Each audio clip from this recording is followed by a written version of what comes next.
Welcome to the Salmon Runs YouTube. Enjoy the video.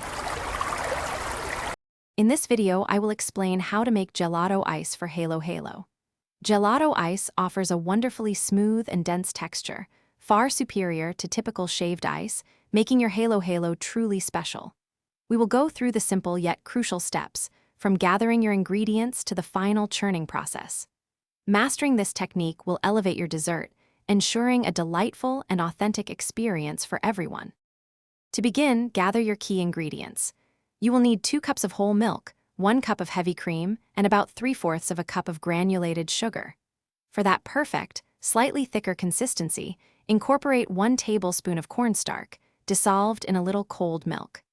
Finally, add 1 teaspoon of vanilla extract to infuse your gelato base with a lovely, classic aroma that complements the other Halo Halo components beautifully.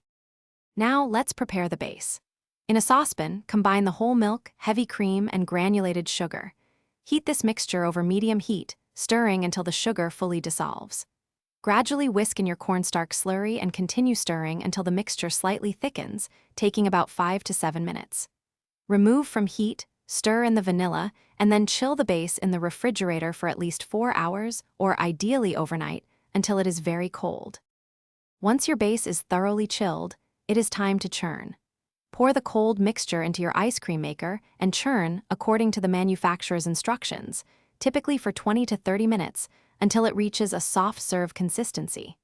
Transfer the freshly churned gelato ice into a freezer-safe container and freeze for at least 2 hours to harden. Scoop generously into your Halo Halo, adding your favorite fruits, beans, and lech flan for a truly delightful treat. Thanks for watching. Consider subscribing if we helped you.